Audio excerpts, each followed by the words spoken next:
So now हम आ गए हैं विद क्वेश्चन नंबर 17 और यहाँ पर जो है हमें दिया गया है, मैं ज़रा सॉफ्ट बुक से ही पढ़ूंगी बिकॉज हमारी बुक की हालत ख़राब है। Find the volume of the solid generated by revolving the reason bounded by the line and the curve in 17 to 22। तो बेसिकली हमें यहाँ पर सिर्फ जो है बाउंड्री दी गई है और हमारे पास जो लाइन और कर्व हैं सिर्फ वही बताए गए हैं, ठीक है ना, कि ये जो लाइन है हमारे पास ये किस तरह का कर्व बनाती है और कौन सी बाउंड्रीज को यूज़ किया है। बाकी सारा काम हमारा है। वॉल्यूम फाइंड करना है, वॉल्यूम का फॉर्मूला वही है। बस अब यहाँ पर जो चीज़ आपको गौर देनी है वो देनी है आपको क्या, डायग्राम का, ठीक है। Diagram is very very important here. अगर आपको डायग्राम नहीं पता तो आपके मार्क्स कट कर सकते हैं, और कुछ भी नहीं है, ठीक है ना। तो सबसे पहले हम लोग यहाँ पर स्टार्ट करते हैं इसकी स्केचिंग से, ठीक है। हमें क्या बोल रहे हैं कि y जो है वो 0 है और x जो है वो 2 है, ठीक है। और हमारे पास लाइन क्या जा रही है, लाइन है हमारे पास एक्स स्क्वायर की लाइन कैसे जाती है, एक्स स्क्वायर की लाइन कुछ इस तरह से जाती है। और कहते हैं हमारे पास जो लाइन है वो कहाँ पर लाई कर रही है, वो 2 पे लाई कर रही है, यानी यहाँ तक हमारा काम ख़त्म, इसके आगे हमारा काम नहीं है, ठीक है। साथ ही साथ ये वाली चीज़ें हो गई। अच्छा, 0 और 2 हमारे पास फिर क्या होगी, इसकी बाउंड्री होगी। 0 और 2 बाउंड्री है और ये हमारे पास लाइन है, तो यहाँ पर हम लिख सकते हैं कि this is the line y equal to x square, ठीक है। बहुत ही सिंपल सा है। चलिए अब देखते हैं कि इसको सॉल्व कैसे करेंगे। तो चलिए स्टार्ट करते हैं सोल्यूशन। सबसे पहले हम लोग वॉल्यूम का फॉर्मूला लिख देते हैं जो कि है पाई, और हमारे पास लिमिट क्या है, 0 से 2। कभी भी याद रखिएगा बड़ी लिमिट नीचे नहीं होती, हमेशा लिमिट छोटी से बड़ी जाती है, बड़ी से छोटी नहीं जाती, ठीक है। फिर हम उसमें अलग से कंडीशन अप्लाई करते हैं जो इंटीग्रल वाले कर चुके हैं, मल्टीपल इंटीग्रल जो कर रहे हैं ना, मल्टी वेरिएबल्स वाले, तो उन्होंने ये सब किया है और हम ये करवा चुके हैं। कौन से चैप्टर में, 8, 15, 16 आई थिंक, ऐसे ही, अब मुझे सही से याद नहीं है, काफ़ी पुरानी बात हो गई है, ठीक है। अब यहाँ पर हमारे पास लाइन क्या था, लाइन था एक्स स्क्वायर, तो एक्स स्क्वायर है और उसके ऊपर हम क्या करते हैं, स्क्वायर लेते हैं विद डी ऑफ एक्स, ठीक है। अब ये हो जाएगा हमारे पास v इक्वल टू पाई 0 से 2 x4 D of x। Simple सा इंटीग्रल है, पावर इंटीग्रल यूज करेंगे हम लोग यहाँ पे, तो ये हो जाएगा पाई और ये हो जाएगा x की power 4+1 divided by 4+1। Power integral कैसे होता है कि पावर में ही ऐड कर देते हैं। खैर ये मैं क्यों बता रही हूँ, मैं अभी एक्सप्लेन किया हुआ है, ठीक है। तो लिमिट 0 से 2 अपनी जगह पे। चलिए इसको सिंपली सॉल्व करते हैं। पाई अपनी जगह पे, x की पावर 5 डिवाइडेड बाय 5, 0 से 2 लिमिट। हम इसको ऐसे भी लिख सकते हैं कि पाई बाय 5 और x की पावर 5 लिमिट है 0 से 2 तक, ठीक है। तो हो जाएगा v equal to pi by 5 और लिमिट है upper limit minus lower limit, तो 2 की पावर 5 माइनस 0 की पावर 5। 2 की पावर 5 जो है वो हमें देगा 30 ऑफ 2, ठीक है। तो v equal to 32 pi divided by 5 and that's all. हमारे पास वॉल्यूम जो है वो फाइंड हो चुका है। So simple. कितने मिनट में हो गया, 3 मिनट की ये जो है एक सोल्यूशन थी। होप कि सबको समझ आ गई होगी। अब चलते हैं क्वेश्चन नंबर 8 की तरफ, देखते हैं कि उसको कैसे सॉल्व करेंगे। सो नाउ हम आ गए विद क्वेश्चन नंबर 18 और यहाँ पर हमें जो है बाउंड्री वही है 0 और 2, लेकिन यहाँ पर जो लाइन है वो हमें डिफरेंट दी गई है, y x equal two cube, ठीक है, यानी x का क्यूब गिवन है हमें, ठीक है। हम कहाँ थे, यस हम डायग्राम में थे कि जो है यहाँ पर सिर्फ हमें लाइन चेंज दी गई है। 0 और 2 हमारे पास वही लिमिट है कि y जो होगा वो 0 होगा और x जो होगा वो 2 होगा, ठीक है। अब यहाँ पर x क्यूब है यानी लाइन थोड़ी सी ज़्यादा डीप होगी, यानी डीप से मुराद कि लाइन जो है वो ऐसे डीप ज़्यादा होगी, ठीक है ना।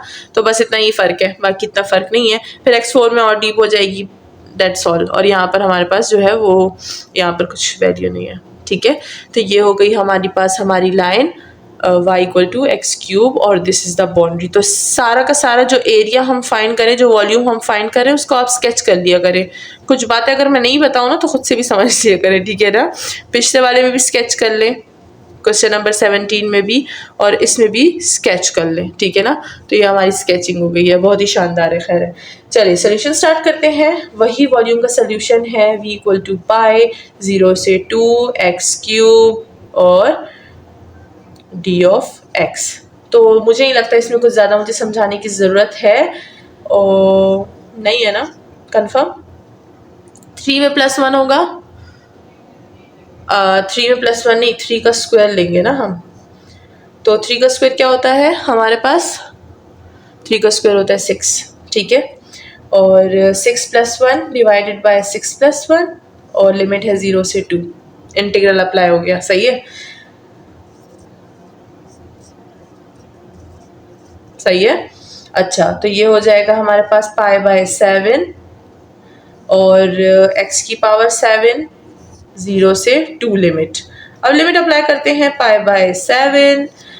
2 का जो है पावर 7 क्या होती है, 128। तो ये हो जाएगा हमारे पास 2 की पावर 7 माइनस 0 की पावर 7, ठीक है। यहाँ से वॉल्यूम इक्वल टू π/7 और 128। Answer will be 128/7 pi, and that's all. Volume find हो चुका है। This is very simple. Hope कि सबको समझ आ गई होगी।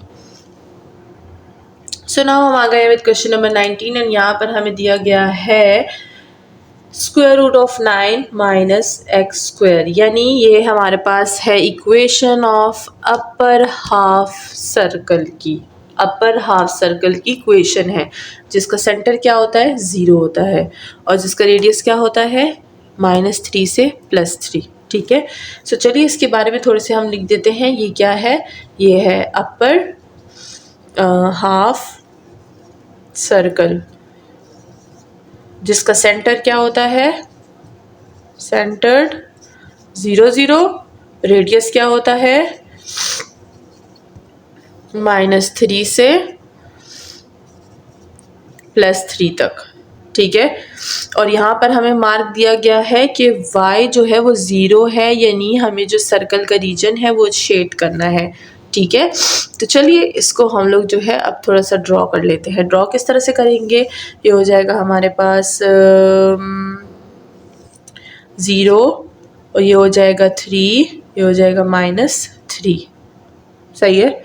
अब यहाँ पर हमने जो हाफ अपर सर्कल ड्रॉ करना है वो कुछ इस तरह से ड्रॉ करना है, ठीक है। ये हो गया हमारे पास पूरे का पूरा सर्कल, और इसको हम लोग शेड कर देंगे। मैं अच्छे से शेड नहीं कर रही क्योंकि मेरे पास मार्कर में इंक कम है, ठीक है।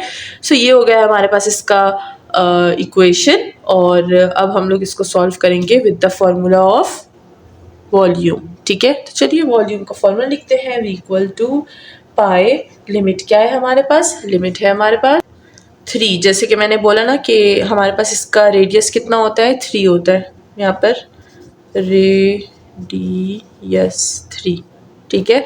तो इसका रेडियस 3 होता है, तो हम लोग यहाँ पर क्या लेंगे, हम लेंगे 3, 0 से 3 जो होगी वो फिर हमारे पास लिमिट हो जाएगी, सही है।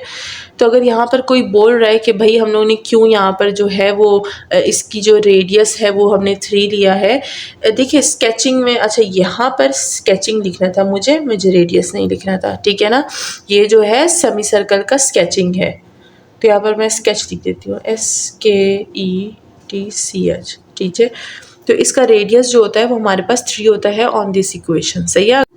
जैसे कि हमें यहाँ पर दिख रहा है कि अगर हम लोग 3 का स्क्वायर लें तो वो 9 होता है, तो 3 स्क्वायर माइनस एक्स स्क्वायर, तो रेडियस क्या निकलेगा, 3 निकलेगा। तो इसलिए हम लोग यहाँ पर रेडियस इसका लेंगे 0 से 3। डिपेंड करेगा, हमेशा ये नहीं है कि हम लोग जो है रेडियस 3 लेंगे, नहीं, लाइन पे डिपेंड करता है। जो हमारे पास उन्होंने स्केच दिया है ना, उसके अकॉर्डिंग ही हम लोग निकालेंगे। अगर यहाँ पर 16 था, फिर हम क्या करते हैं, फिर हम 4 रेडियस निकालते, सही है।